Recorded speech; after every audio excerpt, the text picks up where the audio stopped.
I'm cooking tinola manok or pule or chicken. So I have ginger, onions, and garlic.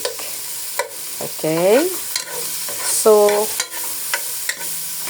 make it like this.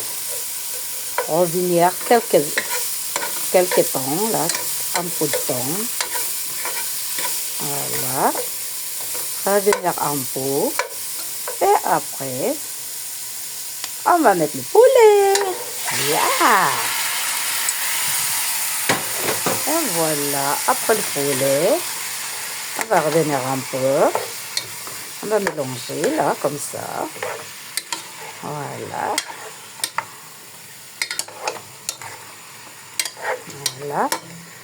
Et bien sûr, on va mettre un bouillon de poulet.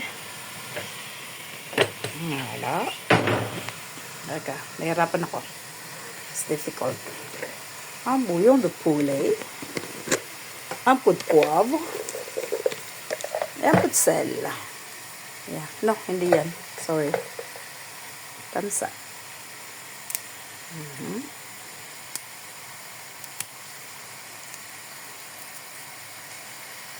Le poulet.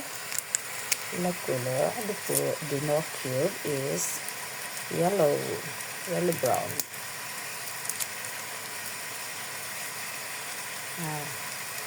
Comme ça, pour avoir un peu de goût. Voilà.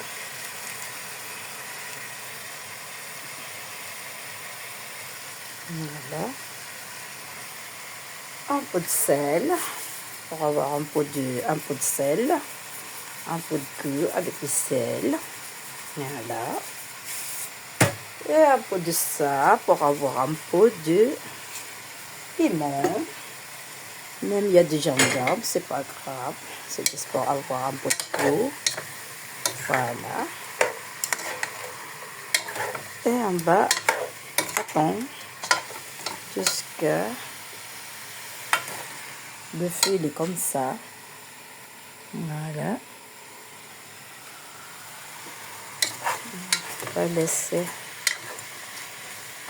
comme ça jusqu'à qu'on l'eau diminue. Voilà. Et à la fin, on va mettre ça. C'est pas alam. Je sais pas en français ce que c'est, mais c'est pechay. That is pechay. Putchoy or something na ganyan. Kasi yan ay Chinese pechay. Yan. So, on attend un peu. Et après, on va rajouter de l'eau. Juste pour avoir un peu de goût dans le poulet. On va laisser comme ça. On va laisser un peu. Yan. Hindi na natin ikakatang video kasi sandali lang naman yan. Voilà. Et pour l'aider, on va chauffer l'eau dans le comme ça, dans le bouilloire. Yan. Lagyan na natin ng tubig na boiled para lukat mo.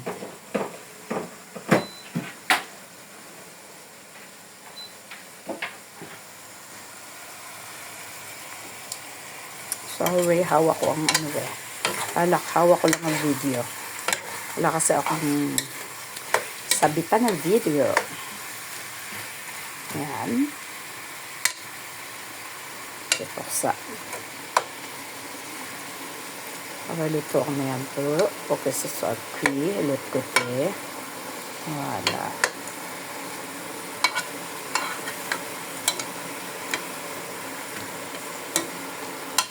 Very simple lang ang magluto ng tinola. Depends sa inyo kung paano siya lulutuin. Yan. Pero ganyan lang kasi ang luto sa amin sa Naik ng tinola. Simple lang. Pwedeng takpan kung gusto mo para hindi mawala yung lasa, yung amoy, hindi kumalat sa buong bahay. Yan, ganyan. Habang iniintay natin itong kumukulong tulo. Yan. Medyo madumi na yung aking pakuluan, kaya medyo white na siya. Pero cute, di ba? Dahil may color. Yan. Para pagpunta ng bata sa Thursday, meron silang kakaining sabaw. Kasi dito sila tutulog. So, propaganda or ano. Ayan, ang ganda ng aking orchids. Yan ay bago na. Diba last time na-video ko na siya, na-release ko na. Yan, ilan ba yan? 2, 4? 4?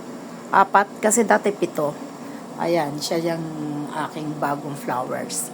At dun sa taas niya is, ayan, marami siyang buko. Ayan, daming buko. Habang hinihintay natin. Then, tapos itong 4 na flowers na to, na white, siguro 5 months na yan, hindi siya nagsasawa, hindi siya nadadry. Ito kasi sumurrender yung yung isa, ito. Sumurrender siya, namatay, kaya nawala yung mga bulaklak. So, ito yung isang side, nagbulaklak. Kaya, ayan, siya ngayon, siya ang bloom. Tapos, ito naman, mga yan, tingnan niyo ang gaganda niya. Oh, di ba bago? Yan.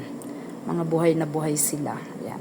Ito naman, dalawang ito, maliliit na na orchids. Ang mga bulaklak niyan is maliliit. So, let's see naman itong ating kalamansi, kung buhay pa. Buhay pa naman, kaya lang, ayan, hindi pa siya nalaki. Ganyan pa rin siya. Baka mamumunga na siya ng ganyan. Sobrang liit. Yan. Yan siya. Kasi lagi nalilikot, hindi ko siya lagi ko siyang ginagalaw kasi. Yan. Yan, oh. Ito yung ganda. Huwag nyo nang tingnan yung ceiling kasi madumi yung ceiling namin. Hindi ko na yan nalilinisan dahil hindi ko na kayang umakyat sa aming sa aming silya. Dati kasi na ko yan silya. Naaakyat ko ng hagdan. Ngayon hindi ko na siya naaakyat, kaya hayaan na natin siya na medyo madumi. Hindi na kayang maglinis katulad ng araw. So, ayan nga. Nalagyan na natin siya ng tubig. Normally, sa Philippines, ang nilalagay dyan ay hugas bigas. Pero dito, hindi. Kasi wala tayong bigas ngayon. At hindi ko planong magsaing kasi sabi ng doktor, mag-diet daw. So, okay. It's not a big deal. Mag-diet tayo. Iwasan ng maalat, iwasan ng matamis. It's okay naman kasi kanina pa ako nakakain ng chocolate. Kaya okay, ligtas na ako. So, yan. Konti na lang at maluluto na yan. Yan. Tayo natin kasi medyo hilaw pa yung manok. Tatago muna natin yung mga ingredients natin. Tatago na natin. Yan. At yan. So, ganyan lang naman yan. Ganyan lang. Then, kapag na yan, titikman lang natin kung ayos na yung lasa. At kapag ayos na yung lasa, pwede na natin ilagay yung yung ating pechay. Kasi, ganyan lang naman ang so sarap. So sarap. Nagdagang pa ng konting tubig kasi baka maigahan dahil matamis-tamis siya. Hindi ko alam kung bakit matamis-tamis siya. Siguro dahil sa sibuyas. Kasi marami akong nilagay na sibuyas. Matamis-tamis ang lasa ko. Yan. Pakuluin lang natin ng pakuluin hanggang lumambot yung manok. Then, ilalagay na natin yung pechay. Itong pechay na to. At after mailagay yan, sandali lang, luto na. Ganun lang. Ayan nga, nailagay na natin ang ating gulay. Hintay-hintay na lang natin. Siyempre, paminsan-minsan lalagyan natin ng tubig sa ibabaw, ng sabaw. Para naman yan ay maging malasa ang ating gulay. Yan.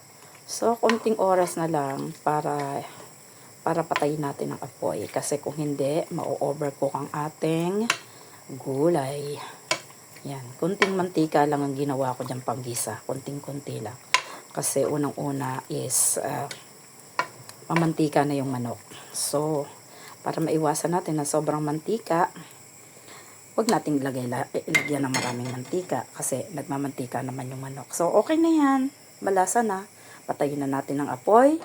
At atin siyang takpan. It's done. Pwede nang kumain. Happy dinner!